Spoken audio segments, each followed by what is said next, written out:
अस्सलाम वालेकुम रहमतुल्लाह।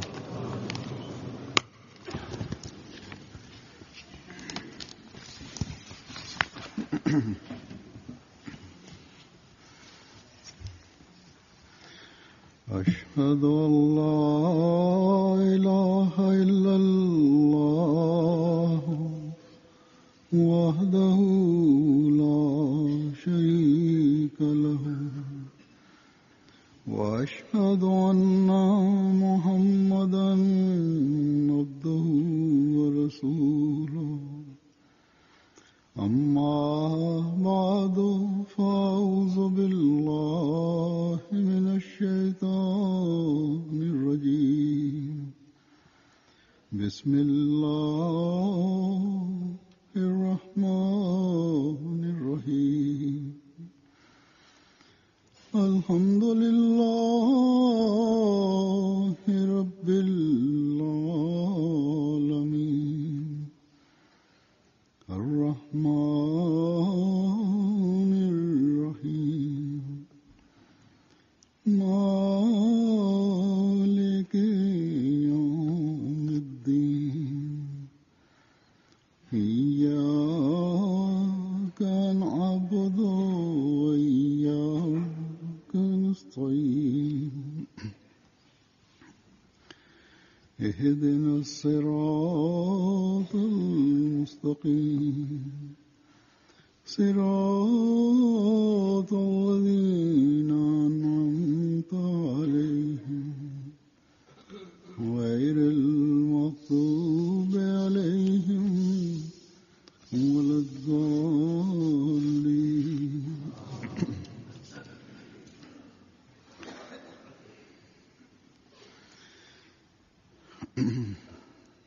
गुज़श्ता खुतबे में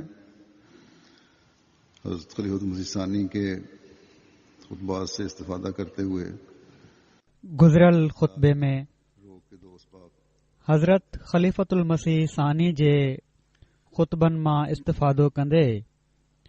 अमली इस्लाह में रंडक जा ॿ सबब ॿुधाया हुआ। बाक़ी अहम सबब इन बारे में जेके आहिनि उहे अॼु बयानु कंदुसि। अमली इस्लाह में रंडक जो टियों सबब आहे फौरी या वेझनि मामलनि खे मद्देनज़र रखणु। जॾहिं त अक़ीदे जा मामला परे जा मामला आहिनि, अहिड़ा मामला आहिनि जंहिंजो तालुक़ घणो करे बाद जी ज़िंदगी सां आहे, जंहिंखे आजिल चइबो आहे। जहिड़ो की मूं ॿुधायो त अमली हालत जा मामला फौरी नोयत जा हूंदा आहिनि, या बज़ाहिर इंसान समझी रहियो हूंदो आहे त ही अहिड़ियूं ॻाल्हियूं आहिनि जंहिंजो अक़ीदे सां को तालुक़ न आहे। जेकॾहिं मां को ग़लति कमु करे वठां त इन सां ख़ुदा ताला जी वहदानियत जो जेको अक़ीदो आहे उहो त मुतासिर नथो थिए। मसलन सोनारो आहे, उहो समझंदो आहे त मां सोन में मिलावट कई त इन सां मुंहिंजे हिकु खुदा खे मञण जे अक़ीदे ते को हर्फ़ नथो अचे, पर मुंहिंजी कमाई वधी वेंदी। जल्दी या वधीक रक़म हासिल करण वारो मां बणिजी वेंदुसि। सो उन पंहिंजे वेझो जे फ़ाइदे खे ॾिसी हिकु अहिड़े अमल जी वाट अख़्तियार करे वरिती जेका सिर्फ़ अख़लाक़ी तौर ते किरणी न आहे, बल्कि चोरी बि आहे ऐं दोखो बि आहे। इन लाइ ई अमल कयई। उन समझो त उन जे अक़ीदे खे इन सां को फ़र्क़ु नथो पए, इन जो को तालुक़ न आहे। वॾा वॾा हाजी आहिनि, असां ॾिसंदा आहियूं कारोबारी दोखा कंदा आहिनि, पर पंहिंजे हाजी हुअण ते फ़ख्रु हूंदो अथनि। अहमियत नहीं समझते इन्हनि दोखनि महल की जिंदगी की है ही विसरी वेंदो अथनि और इन या इन ॻाल्हि जी अहमियत न आहिनि समझंदा मरने के बाद की त मरण खां बाद जी ज़िंदगी बि आहे ऐं हिननि दुनिया जे अमलनि जो नबी की दी हुई तालीम मरण खां बाद जी ज़िंदगी ते बि असरु पवंदो आहे फायदेमंद है या निजात किसको अहिड़ी तरह ऐसे सवाल नबी जी ॾिनल तालीम ते अमल फ़ाइदेमंद आहे या निजात कंहिंखे मिलंदी अहिड़ा सुवाल भी होती है आम तौर ते इंसाननि खे परे जा सुवाल नज़र ईंदा आहिनि या फौरी तस्कीन असुल शइ की वजह से जेका दिलि ऐं दिमाग़ ते हावी हूंदी आहे सोने में उहा फौरी तौर ते फ़ाइदो या फौरी तौर ते तस्कीन आहे को वजन इन ई जे करे सोनारो जेको आहे दुकानदार है सोन में जिन्स में खोट मिलाईंदो आहे कारखानेदार है चांदीअ खे वज़न में घटाए छॾींदो आहे खाकर ऑर्डर वसूल दुकानदार आहे जिन्स में मिलावट करे छॾींदो आहे वो कम मयार की चीज की करता कारखानो हलाईंदड़ आहे है खास तौर पर नमूनो कंहिं शइ जो ॾेखारे ये चीज आम है ऑर्डर वसूल कंदो आहे ऐं बस जेका शइ पहुचाईंदो आहे इस्लाह के रास्ते उहा घटि मयार जी शइ पहुचाईंदो आहे दुनियावी जरूरियात हायल हो जाती है ख़ासि तौर ते और धोखा टीं दुनिया जे मुल्कनि में हीअ शइ आम आहे और फरेब के फौरी फवायद सो अमल जी इस्लाह जे रस्ते में नुकसान को दुनिया जूं ज़रूरतूं विच में अची वेंदियूं आहिनि ऐं धोखे ऐं कूड़ बाद में ऐं फ़रेब जा मसलन फौरी तौर ते फ़ाइदा खे दिलि ऐं दिमाग़ मां कढी छॾींदा आहिनि हज़रत मुस्लिम मऊद कुझु मिसाल बि ॾिना आहिनि अपने मसलन गिला हिकिड़ो तमामु वॾो गुनाह जुल्म सितम करता है कंहिंजो ऑफिसर पंहिंजे मातहत खे नहीं कर सकता तकलीफ़ूं ॾींदो आहे ज़ुल्म ऐं ज़्यादती कंदो आहे पर मातहत उस अफसर के पंहिंजे ऑफिसर जे ख़िलाफ़ कुझु नाहे करे सघंदो से मुलाकात हो जाती है किस्मत है इतफ़ाक़न बड़ा अफसर उन इस अफसर के ऑफिसर खां बि वॾे ऑफिसर सां मुलाक़ात थी वेंदी आहे उन मातहत जी तकलीफ में पहुंच रही होती हैं ऐं उहो वॾो ऑफिसर खुश हो हिन जाता है ऑफिसर जे ख़िलाफ़ कि जिस कुझु ॻाल्हाईंदो आहे तलाश थी वो मुझे मिल गया ही शख़्स जंहिंखे पंहिंजे ऑफिसर खां तकलीफ़ूं पहुची रहियूं हूंदियूं आहिनि ख़ुशि थी वेंदो आहे तंग किया त जंहिं मौक़े जी मूंखे ॻोल्हा हुई उहो मूंखे अॼु मिली वियो आहे ऐसी बातें करता है और उसके ऐसे अयूब बयान करता है ऐं इन नंढे ऑफिसर जे ख़िलाफ़ जंहिं उन खे तंग कयो हूंदो आहे नाराज अहिड़ियूं ॻाल्हियूं कंदो आहे झूठ सच ऐं उन जा अहिड़ा ऐब बयान कंदो आहे त वॾो ऑफिसर उन नंढे ऑफिसर ते अञा वधीक नाराज़ थिए और ऐं कूड़ सच जेको कुझु थी सघे थो बयान करे छॾींदो आहे त जीअं पंहिंजो पलाह वठी सघे गीबत न करूं तो मेरी जान ऐं और माल का खतरा दूर नहीं होगा ओड़ी महिल ही सोचींदो आहे हू और वो बेधड़क त अॼु जेकॾहिं मां गिला न कयां इंतखाब कर देता है त मुंहिंजी जान ऐं माल खे ख़तरो ख़तमु न थींदो बस दुनियावी फवायद के लिए ऐं हू बेधड़क इन जे करे बदियों का गिला करे छॾींदो आहे ऐं हिन दुनिया जो फ़ाइदो वठी वठंदो आहे तसव्वुर सो दुनिया जे फ़ाइदनि जे लाइ इंसान कि अमल बुरायूं करे वठंदो आहे आदत से है और आदत की वजह से चोथों सबबु पैदा हो जाते हैं अमली इस्लाह में कमज़ोरी जो ही आहे वक्त में त अमल जो तालुक़ आदत सां आहे हुकूमत न हो ऐं आदत जे करे कमज़ोरियूं पैदा थी वेंदियूं आहिनि हुकूमत के ऐं ख़ुशूसन अहिड़े वक़्त में जॾहिं मज़हब सां गॾु हुकूमत न हुजे लेकिन बदकिस्मती से यानी हुकूमत जे इस्लाम कानूननि जे करे जिन बातों को अखलाकी ग्रेविटी कुझु अमली इस्लाहूं थी वेंदियूं आहिनि और उसकी इस्लाह की पर तरफ जो दिलाता है बदकिस्मती सां इस्लाम में जन ॻाल्हियुनि खे इंसाफ अख़लाक़ी तौर दान होने की किरण चयो वेंदो आहे उन जी इस्लाह जी तरफ़ इस्लाम तवजो ॾियारे थो हुकूमत इस्लामी मुल्कनि में इंसाफ़ जो में भी फुक़दान हुअण जे करे काबिल बेअमली जे करे बावजूद हुकूमत हुअण जे इस्लामी हुकूमत हुअण जे बातें इस्लामी मुल्कनि में बि अमली हालत फ़िक्र जोगी आहे ये उन्हें बदअमली और ऐं गैर इस्लामी मुल्कनि में के ॻाल्हियूं बातों की जन जे लाइ इस्लाह ज़रूरी आहे ही उन्हनि खे बदअमली ऐं अख़लाक़ी तौर किरण नथा समझनि,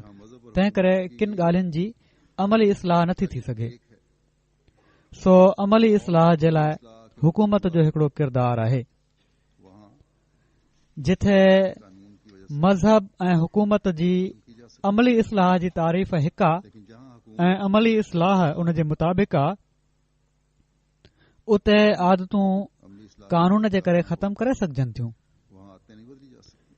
पर जिथे हुकूमत जो कानून अमली इस्लाह लाइ मददगार न हुजे, उते आदतूं नथियूं मटे सघजनि ऐं अमली कमज़ोरियूं मुआशिरे जो नासूर बणिजी वेंदियूं आहिनि। जहिड़ो क आज़ादी जे नाले ते तरक़ी याफ़्ता मुल्कनि में असीं केतिरियूं अमली कमज़ोरियूं ॾिसूं था ऐं इलेक्ट्रॉनिक मीडिया जे ज़रिए सां अमली कमज़ोरियूं हाणे दुनिया में हर हंधि फैलायूं पयूं थी वञनि ऐं अहिड़े माहौल में वॾा थियण वारा माहौल जो हिसो हुअण जे करे मुस्तक़िल इन्हनि शयुनि खे ॾिसी आदतनि कुझु अमली कमज़ोरियूं अख़्तियार करे चुका आहिनि ऐं लाशऊरी ऐं गैर इरादी तौर ते ॿार ऐं या नौजवान आहिनि, उन्हनि में बि छोकरनि छोकिरियुनि में बि ही कमज़ोरियूं अची रहियूं आहिनि ऐं जॾहिं आदत पकी थी वञे त पोइ उन खे छॾणु ॾुखियो थी वेंदो आहे। मसलन नशो आहे, इन जी आदत पइजी वञे त छॾणु ॾुखियो आहे। हिकिड़ो शख़्स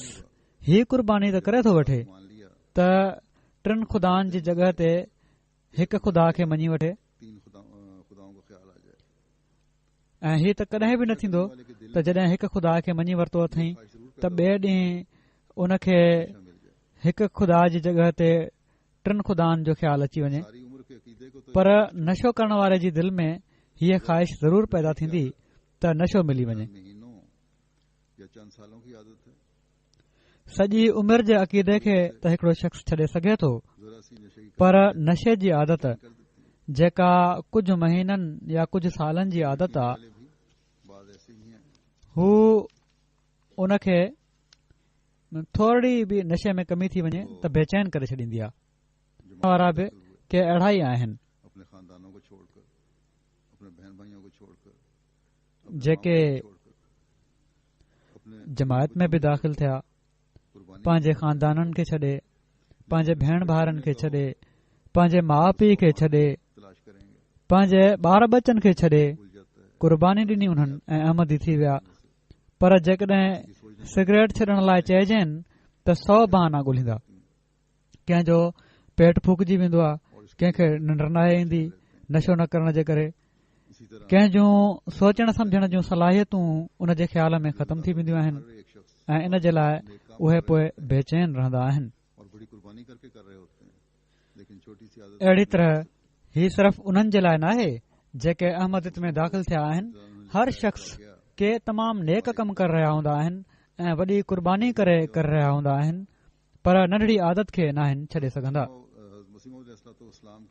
हज़रत मुस्लिम मऊद रज़ी ताला अन्हु लिखियो आहे हिकिड़ो वाक़ियो त असांजो हिकिड़ो वॾो चाचो हुयो जेको दहरियो हुयो ऐं बेदीन हुयो। हज़रत मसीह मऊद अलैहिस्सलाम वटि जॾहिं दोस्त ईंदा हुआ, अहिड़ा दोस्त जिन खे हुको पीअण जी आदत हुई त उते त हुको हूंदो कोन हुयो त, पर ही चाचो जेको हुयो उन वटि हर वक़्त हुको हलंदो रहंदो हुयो। ॿी बि नशे जी आदत हुई उनखे त उते ई हुको छिकण वारा हलिया वेंदा हुआ ऐं हुके जे नशे जे करे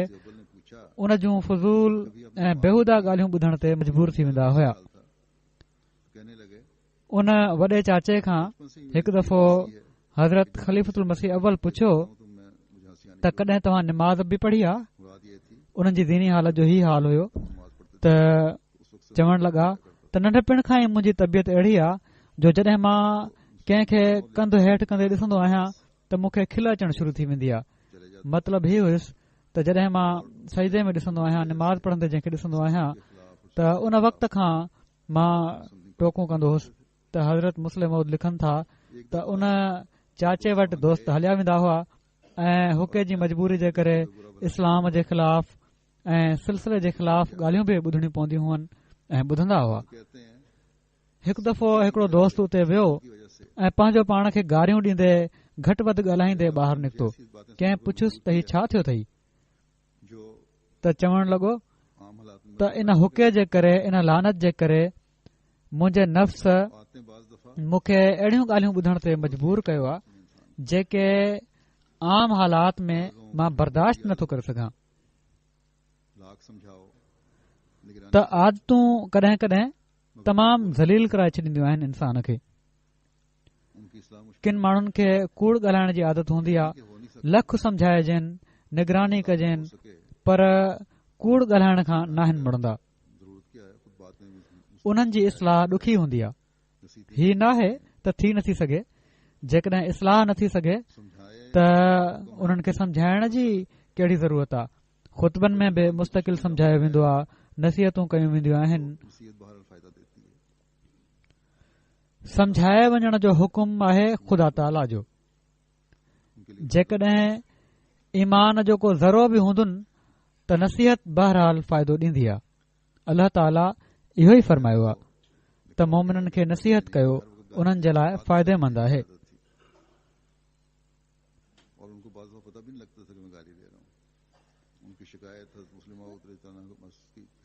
हिकिड़ो वाक़ियो आहे त हिकिड़े माण्हू खे गार ॾियण जी, हर वक़्तु गार ॾियण जी, हर ॻाल्हि ते गार ॾियण जी आदत हुई ऐं उन खे कॾहिं कॾहिं ख़बर बि न पवंदी हुई त मां गार पियो थो ॾियां। उन जी शिकायत हज़रत मुस्लिम मौद रज़ीअल्लाहु ताला अन्हु वटि कंहिं कई। पाण जॾहिं उन खे घुराए पुछियाऊं त ॿुधो आहे तव्हां ॾाढियूं गारियूं ॾींदा आहियो, त गार ॾेई चवण लॻा त केरु थो चए त मां गारियूं ॾींदो आहियां। त आदत में अहसास ई नाहे थींदो त इंसान चवे छा थो पियो। त के बिल्कुलु अहिड़ी हालत में हूंदा आहिनि जो आदत जे करे उन्हनि में अहसास ख़तम थी वेंदा आहिनि, अहसास रहंदा ई न आहिनि। पर इंसान जेकॾहिं कोशिश करे त उन्हनि ख़तम थियल अहसासनि खे ॿीहर पैदा बि करे सघिजे थो, इस्लाह बि करे सघिजे थी। बहरहाल अमली इस्लाह जी रंडक में आदत जो तमामु वॾो दख़ल आहे। अॼुकल्ह असीं ॾिसूं था बेहुदा फिल्मूं ॾिसण जो ॾाढो शौक़ु आहे, इंटरनेट ते माण्हुनि खे शौक़ु आहे ऐं किन माण्हुनि जी अहिड़ी हालत आहे जो उहा नशे वारी हालत आहे उन्हनि जी। हू मानी न खाईंदा, वेठा फिल्मूं ॾिसी रहिया आहिनि त ॾिसंदा ई वेंदा, इंटरनेट ते वेठा आहिनि त वेठा ई रहंदा,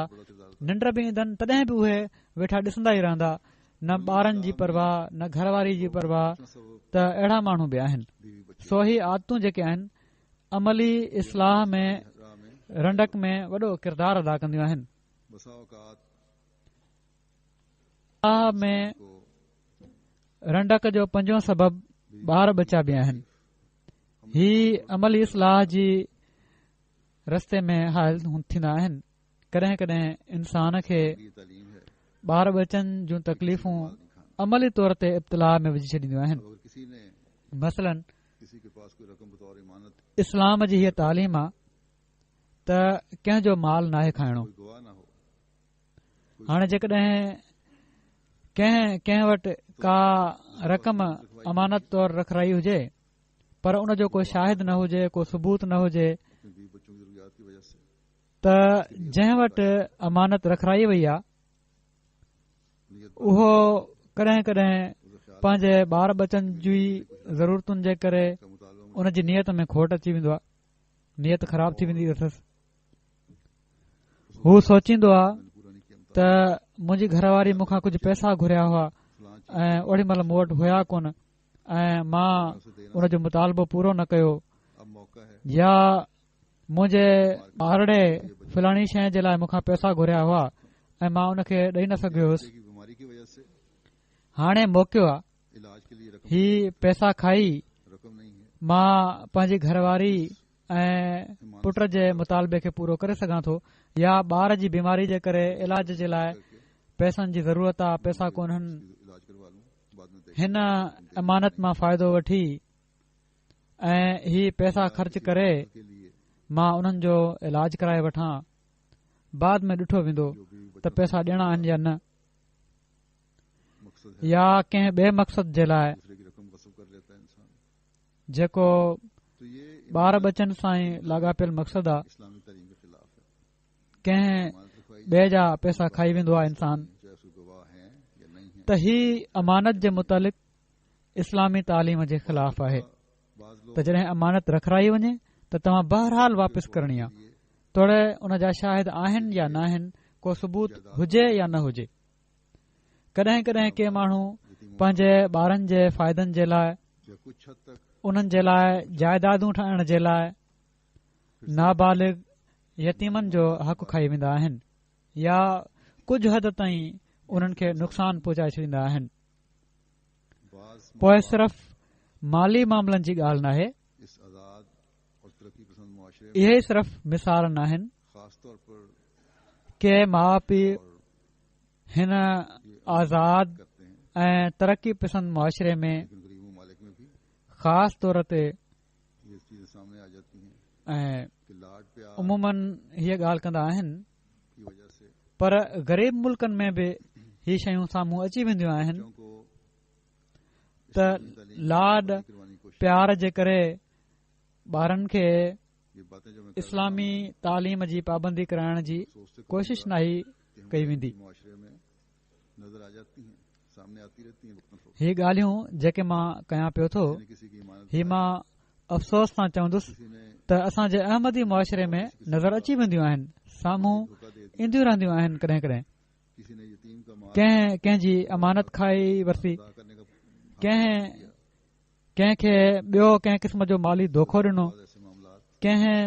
यतीम जो माल आयात आती हैं। पूरो अदा करण जो हक़ अदा न कयो। कोई अमीर मालिक में रहने वाला क़ज़ा में के अहिड़ा मामला ईंदा आहिनि या शिकायतूं ईंदियूं आहिनि। होता है और दामाद को पहले दिन ही कह देता है को अमीर मुल्कनि में रहण वारो बड़े लाड प्यार से पाली है, पंहिंजी धीउ जी शादी पाकिस्तान में कंदो आहे इस पर किसी की ऐं ॼाटर खे पहिरें ॾींहुं चई छॾींदो आहे त मां पंहिंजी ॿारड़ी बाप की शायद वॾे लाड कोड सां पाली आहे ऐं इन खे हर क़िस्म जी आज़ादी अथई, चीज नहीं समझती। इन ते कंहिं क़िस्म जी पाबंदी न हणजांइ इस्लामी तालीम है ऐं धीउ जो दिमाग़ कि बीवी पीउ जी शह ते अर्श ते पोतल हूंदो आहे। मुड़ुस खे हूअ का शइ नाहे सम्झंदी। हालांकि इस्लामी तालीम आहे त घरवारी लड़के मुड़ुस जा हक़ अदा करे पाकिस्तान से लड़कियां ऐं पंहिंजे घर जूं ज़िम्मेवारियूं निभाए, लड़की को जुल्म की चक्की में ही उन जे फर्ज़नि में दाख़िल आहे। और लड़के के माँ कॾहिं छोकिरा पाकिस्तान मां छोकिरियूं शादी करे आणींदा आहिनि सब कुछ बर्दाश्त करे। ऐं छोकिरीअ खे ज़ुल्म जी चकी में पीहींदा रहंदा आहिनि बच्चों का लाड जहाँ ऐं छोकिरे जा माउ पीउ चवंदा आहिनि बाप की अमली त हालत छोकिरी सभु कुझु बर्दाश्त करे। मर्द त अहिड़ा ई हूंदा आहिनि। घरों को ही ॿारनि जो लाड जिथे बीवी बच्चों की माउ पीउ जी अमली हालत खे बर्बाद करे रहियो हूंदो आहे, वजह उते घरनि खे बि बर्बाद करे रहियो हूंदो आहे। कि मैं रोज सो शुमार मिसालें ॿार बचनि जे करे अमली इस्लाह में ऐसे हैं रंडक जा जो इंसान की, केतिरा ई मिसाल आहिनि। क्योंकि बीवी बच्चों के केतिरा अमल अहिड़ा आहिनि जेके याद जरूर इंसान जी कमज़ोरी ज़ाहिर करे रहिया हूंदा आहिनि, छो त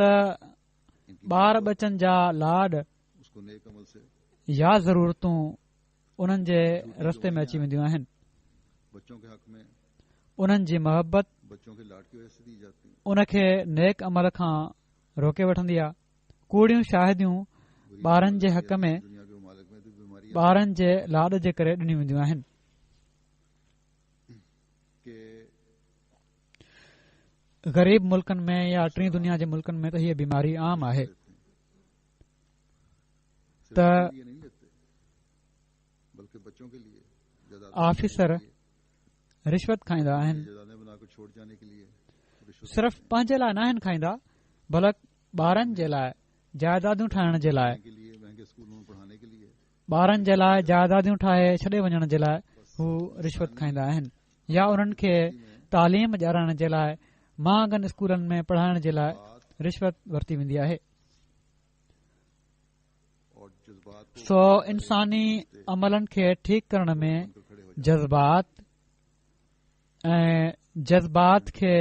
उभारण वारा रिश्ता रंडक बणिजी बीह रहंदा आहिनि ऐं उहे ठीक इन सूरत में थी सघनि था जॾहिं ख़ुदा ताला जी मोहबत अहिड़े मक़ाम ते पहुची वञे जो इन मोहबत जी शिदत जे मुक़ाबले में ॿार बचनि जी मोहबत ऐं उन्हनि जे लाइ पैदा थियण वारा जज़्बात मामूली हैसियत अख़्तियार करे वठनि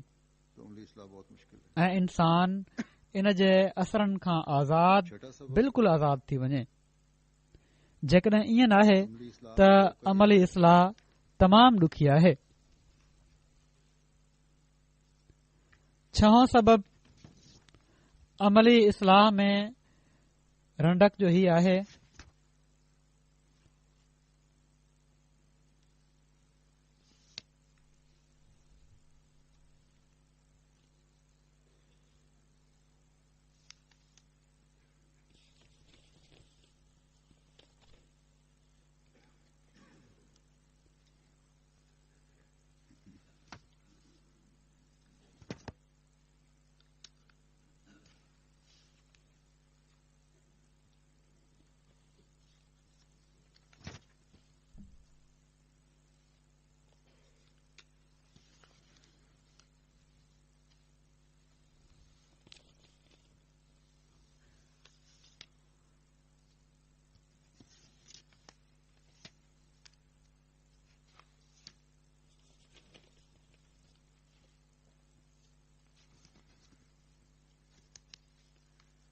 छठा सबब अमली इस्लाह की रोक में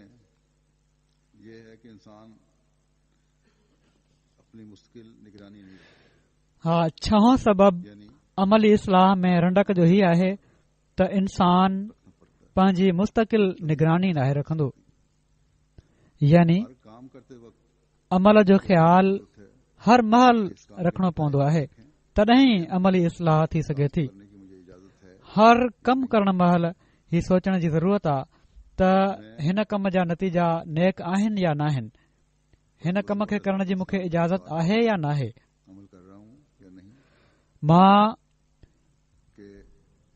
हज़रत मसीह मऊद अलैहिस्सलातु वस्सलाम जी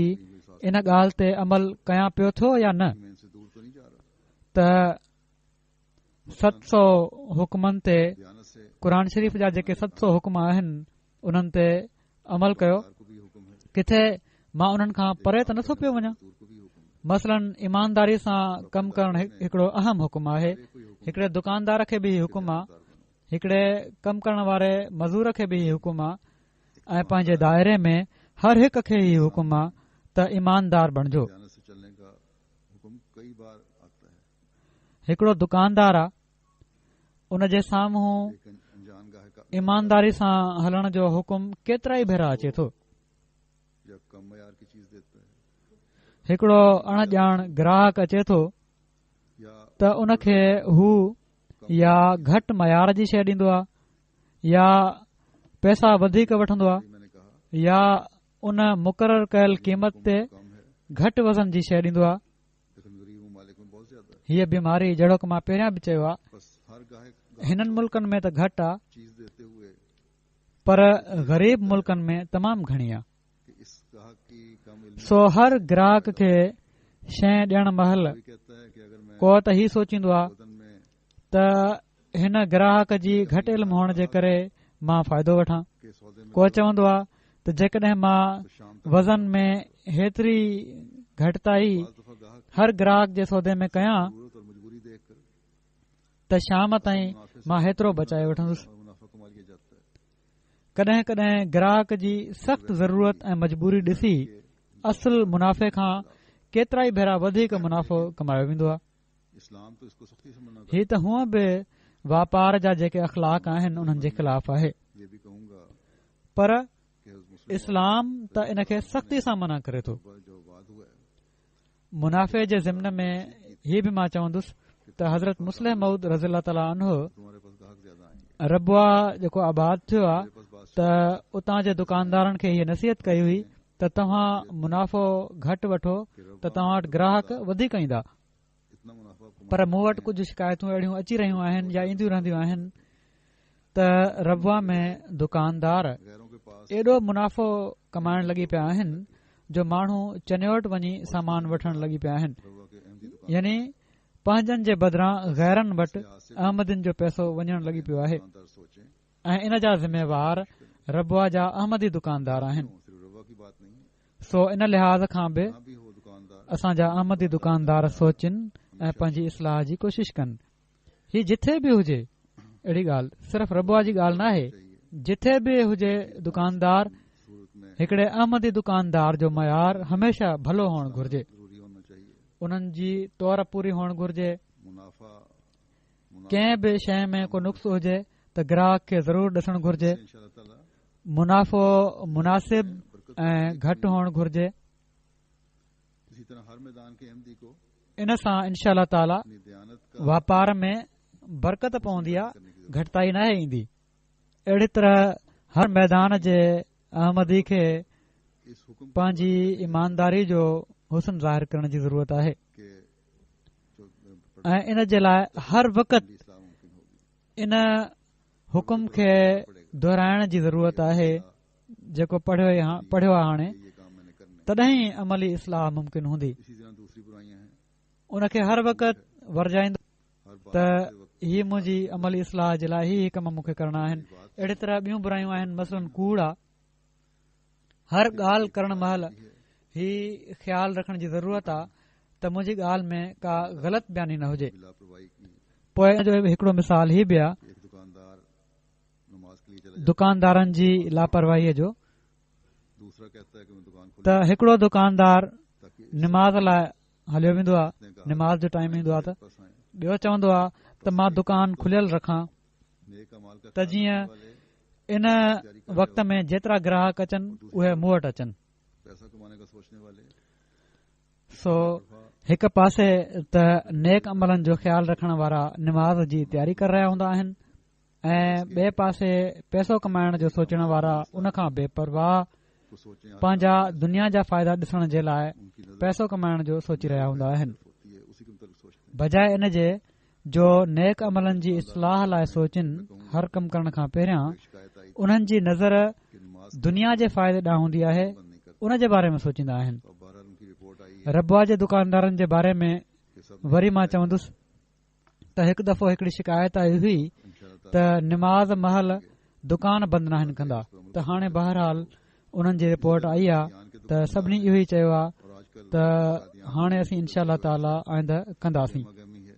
ख़ुदा करे त इन ते अमल करण वारा बि थियनि ही माण्हू अहिड़ी तरह कादियान जा दुकानदार आहिनि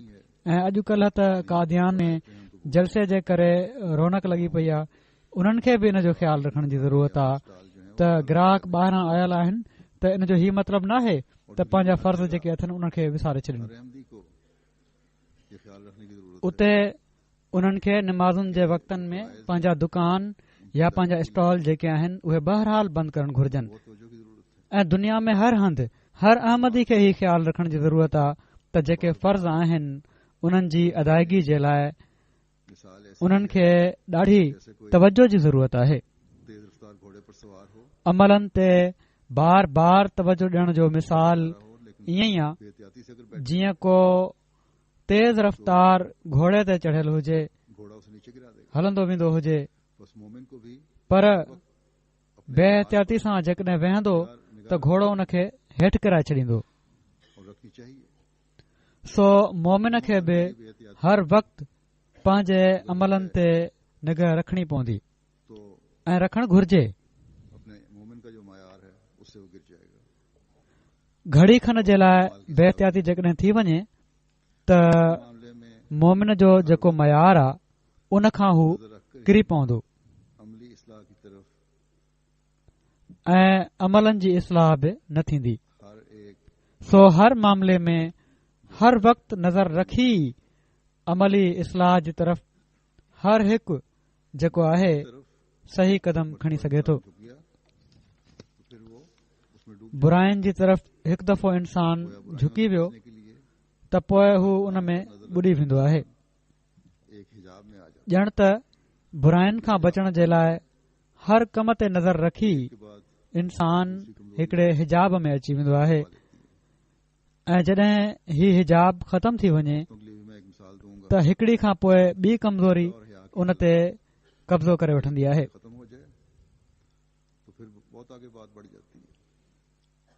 औरतुनि जे लाइ बि मां हिकिड़ो मिसाल ॾींदुसि। परदे ऐं हया जी हालत आहे, जेकॾहिं हिकु दफ़ो इहा ख़तम थी वञे त पोइ तमामु घणो अॻिते ॻाल्हि वधी वेंदी आहे। ऑस्ट्रेलिया में मूंखे ख़बर पई आहे त किन वॾी उमिरि जी औरतुनि जेके पाकिस्तान मां नयूं नयूं वयूं हुयूं उते ऑस्ट्रेलिया में पंहिंजे ॿारनि वटि, त पंहिंजनि ॿारनि खे ही ॾिसी त परदो नथियूं कनि, उन्हनि खे परदे लाइ चयाऊं या घटि में घटि चयाऊं त हया वारो लिबास पायो, स्कार्फ पायो, त उन्हनि जी छोकिरियुनि ही चयो, अहिड़ियूं जेके आहिनि के जेके परदो न आहिनि करण वारियूं, त हिते परदो करणु वॾो ॾोह आहे ऐं तव्हां बि छॾे ॾियो। ऐं मजबूरन उन्हनि औरतुनि बि जेके परदो करण लाइ चवण वारियूं हुयूं, इन ख़ौफ़ जे करे त इहो ॾोह आहे, पाण बि परदो छॾे ॾिनऊं। जिन खे सॼी उमिरि परदे जी आदत हुई। हालांकि हक़ीक़त ही आहे त उते को अहिड़ो कानून नाहे, न ॾोह आहे, का पाबंदी नाहे ऐं न ई को ध्यानु ॾींदो आहे इन पासे। सिर्फ़ फैशन जी ख़ातिर कुझु नौजवान औरतुनि ऐं ॿारनि परदा छॾे ॾिना आहिनि। हिकड़ी शादी थी, उतां पाकिस्तान मां अचण वारी ॿारड़ी मूंखे लिखियो त मूंखां बि ज़ोरी परदो छॾायो वियो हुयो या माहौल जे करे मां बि कुझु इन ॼार में अची वई हुअसि ऐं परदो छॾे ॾिनो हुउमि। जॾहिं हाणे मां उते दौरे ते वियो आहियां, जलसे में उन लिखियो त तव्हां जेका तकरीर कई औरतुनि में ऐं परदे जे बारे में चयुव त उन वक़्तु मूंखे बुरको पातल हुयो, त उन वक़्त खां मां बुरको पाए रखियो आहे ऐं हाणे मां उन ते क़ाइमु आहियां ऐं कोशिश बि कयां पई थी ऐं दुआ बि करे रही आहियां त इन ते क़ाइमु रहां। उन दुआ जे लाइ बि लिखियो आहे त परदा इन लाइ ख़तमु पिया था थियनि जो इन हुकुम खे जेको क़ुर शरीफ़ में आहे बार बार ज़हन में दोहरायो नथो पियो वञे। न ई घरनि में इन जी ॻाल्हि थींदी आहे, सो अमली इस्लाह जे लाइ बार बार ॻाल्हियूं थियणु, बुराई जी ॻाल्हि थियणु, नेकी जी ॻाल्हि थियणु ज़रूरी आहे। सतो सबब अमलनि जी इस्लाह में रंडक जो ही आहे त इंसानी तालुकात ऐं रवैया जेके आहिनि उहे हावी थी वेंदा आहिनि ऐं ख़शियतुल्लाह में घटिताई अची वेंदी आहे। कॾहिं कॾहिं लालच, दोस्ताना तालुकात, मिटरी माइटरी, झेड़ो, बुग़्ज़ ऐं कीना इन्हनि अमलनि जे सुठे हिसनि खे ज़ाहिर थियण न आहिनि ॾींदा। मसलन इंसान अमानत जो जेको मूं मिसाल ॾिनो आहे, ॿीहर थो ॾियां त अमानत खे इन नुक़्ते नज़र सां नाहे ॾिसंदो त ख़ुदा ताला इन जो हुकुम ॾिनो आहे, बल्कि इन नुक़्ते नज़र सां ॾिसंदो आहे त हिन ख़ासि मौक़े ते अमानत जे करे उन जे दोस्तनि या दुश्मननि ते कहिड़ो थो असरु पए। अहिड़ी तरह हू सच खे इन नुक़्ते सां नाहे ॾिसंदो त सच ॻाल्हाइण जो ख़ुदा ताला हुकुम ॾिनो आहे, बल्कि इन नुक़्ते नज़र सां ॾिसंदो आहे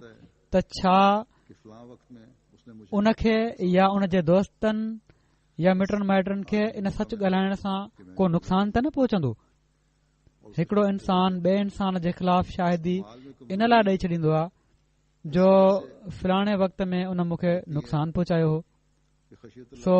अॼु मूंखे मौक़ो मिलियो आहे त मां बि पल वठी वठां ऐं उन जे ख़िलाफ़ शाहिदी ॾेई छॾियां। सो अमलनि में कमज़ोरी इन जे करे थींदी आहे जो ख़शियतुल्लाह जो खानो ख़ाली थी वेंदो आहे। सो अल्लाह ताला जो ख़ौफ़ रखंदे ख़ुदा ताला जे हिन हुकुम खे साम्हूं रखणु घुर्जे त पंहिंजे ख़िलाफ़ या पंहिंजे प्यारनि ऐं वालदेन जे ख़िलाफ़ बि तव्हां खे शाहिदी ॾियणी पवे त ॾियो ऐं सचाई खे हमेशा मथां रखो। अठों सबब अमली इस्लाह जी रंडक जो ही आहे त अमल जी इस्लाह ओड़ी महिल ताईं तमामु ॾुखी आहे जेसि ताईं ख़ानदान जी इस्लाह न थिए। मसलन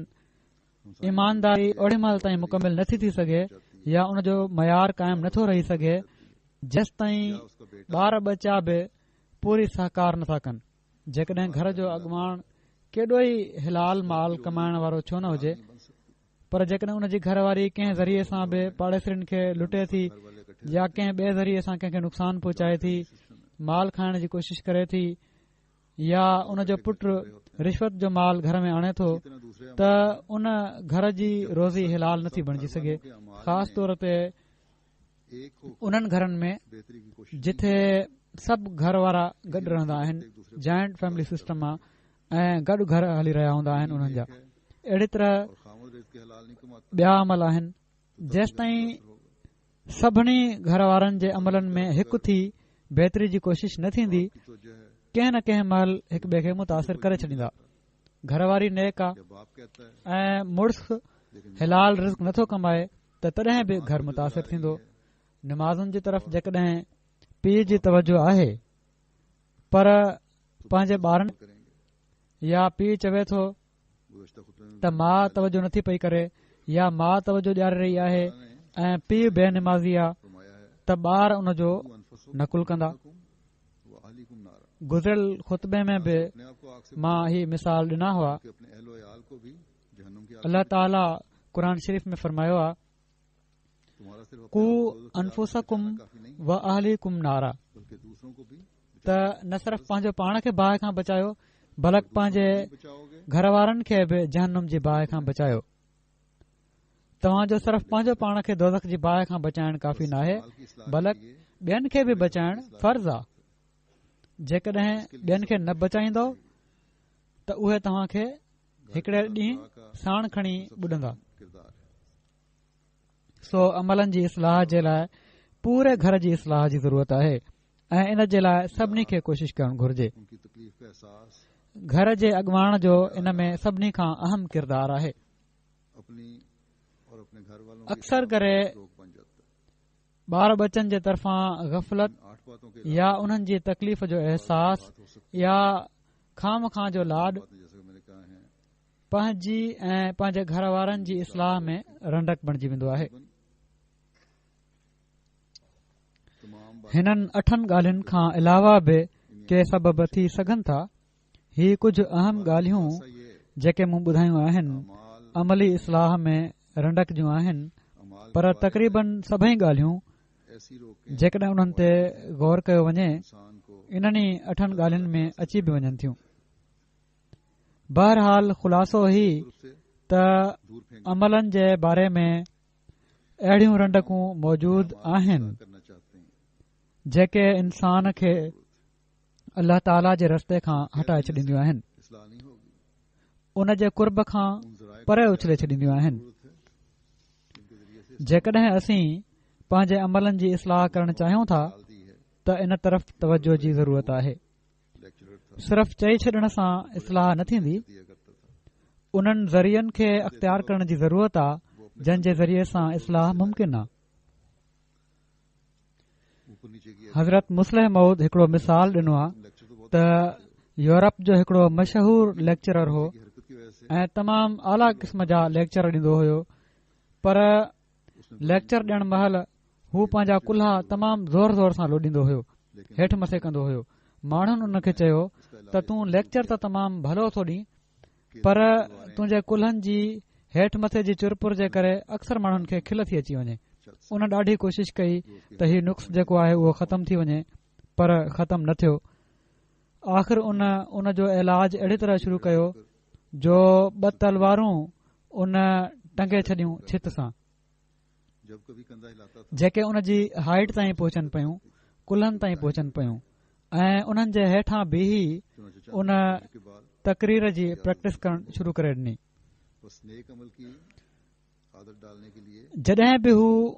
कुल्हो लोॾींदो हुयो त तलवार उन जे कुल्हे ते लॻंदी हुई, कॾहिं साॼे कॾहिं खाॿे, जीअं त कुझु ॾींहनि जी कोशिश खां पोइ हीअ आदत उन जी ख़तमु थी वई। सो नेक अमल जी आदत विझण जे लाइ अहिड़ा तरीक़ा अख़्तियार करण जी ज़रूरत आहे जंहिंसां मजबूर थी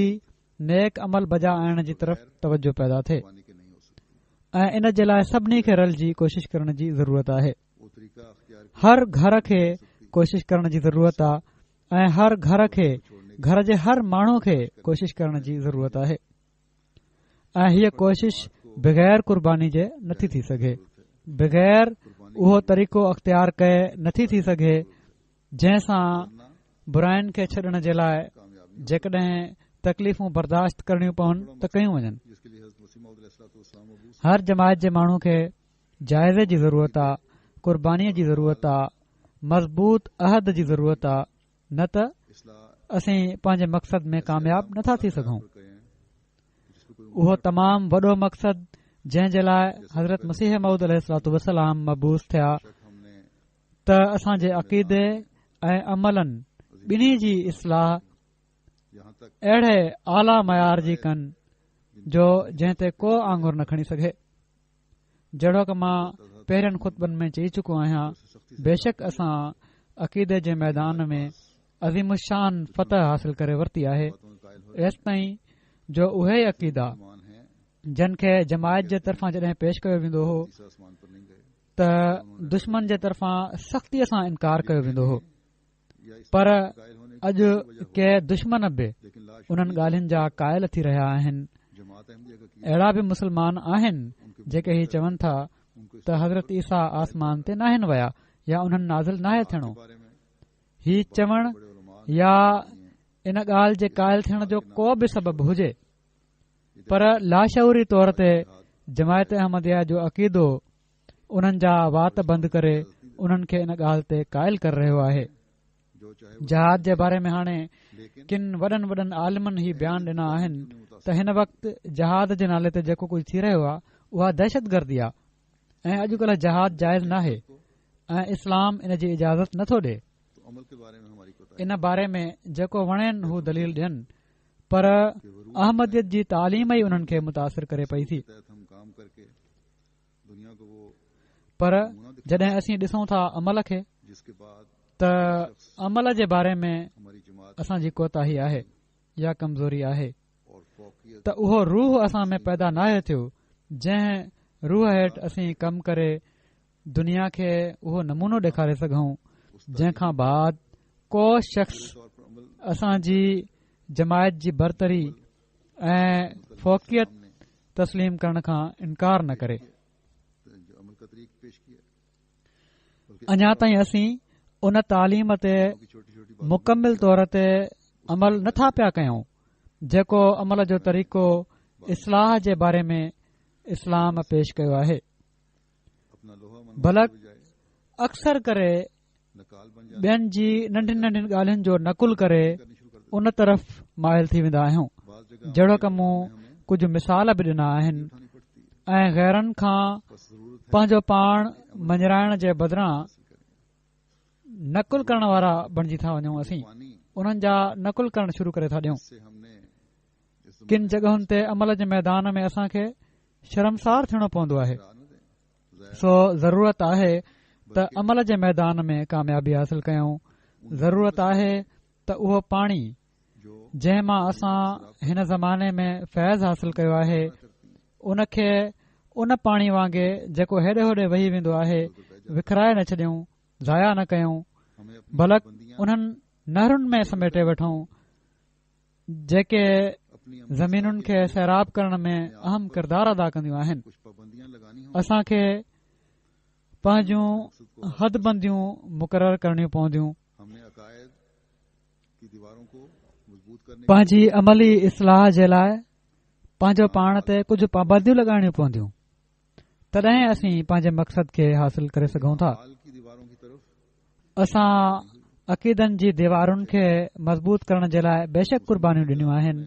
जान माल वक़्त जी क़ुर्बानी ॾिनी आहे ऐं ॾियूं पिया था, मुख्तसर अल्फाज पर अमलनि जी दीवारुनि जी तरफ़ एॾी तवजो नाहे थी जेका थियणु घुर्जे। हज़रत मुस्लिम मऊद रज़ीअल्लाहु ताला अन्हु इन ॻाल्हि खे तमामु भले तरीक़े सां बयानु फ़रमायो आहे मुख़्तसिर लफ़्ज़नि में हमारा माल त ले जाता है हींअर ताईं सिर्फ़ लेकिन जब 2 दीवारूं अक़ीदनि वारियूं आहिनि, 2 दीवारूं जेके अमल वारियूं आहिनि उहे अञा असां नाहिनि ठाहियूं। इन जे करे चोर अचे थो ऐं असांजो माल खणी हलियो थो वञे। बस आज हमें पर जॾहिं असां क़ुर्बानी जे नतीजे में पंहिंजी चौधेवारी खे मुकमल करे वठंदासीं त पोइ चोर जे दाख़िल थियण जा सभई रस्ता बंदि थी वेंदा। सो अॼु असां खे अहद करण जी ज़रूरत आहे त असीं पंहिंजी ज़ाती ख़्वाहिशुनि जी क़ुर्बानी बि कंदासीं, पंहिंजे ॿार बचनि जी ख़्वाहिशुनि जी क़ुर्बानी बि कंदासीं ऐं हर उहा क़ुर्बानी करण जी भरपूर कोशिश कंदासीं जंहिंसां असांजी अमली इस्लाह जूं दीवारूं तमामु मज़बूत थींदियूं वञनि। न असीं गैरनि खां इन तालुक़ में हाराइजण वारा थींदासीं या शर्मसार थियण वारा थींदासीं, न ई असांजे घरनि में चोर दाख़िल थी असां खे नुक़सान पहुचाए सघंदा। अल्लाह ताला असां खे इन जी तौफ़ीक़ अता फ़रमाए। अल्हम्दुलिल्लाह नहमदुहु व नस्तईनुहु व नस्तगफिरुहु व नुमिनु बिही व नतवक्कलु अलैहि व नऊज़ु बिल्लाहि मिन शुरूरि अनफुसिना व मिन सय्यिआति अअमालिना। मन यहदिहिल्लाहु फला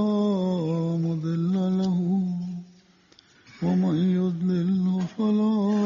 हादिय लहु। व नशहदु अन ला इलाहा इल्लल्लाह व नशहदु अन्ना मुहम्मदन अब्दुहु व रसूलुहु। इबादल्लाह रहमकुमुल्लाह इन्नल्लाह यामुरु बिल अदलि वल इहसान व ईताइ ज़िल क़ुर्बा व यन्हा अनिल फ़हशाइ वल मुनकरि वल बग़य यइज़ुकुम लअल्लकुम तज़क्करून। उज़्कुरुल्लाह यज़्कुरुकुम वदूहु यस्तजिब लकुम व लज़िक्रुल्लाहि अकबर।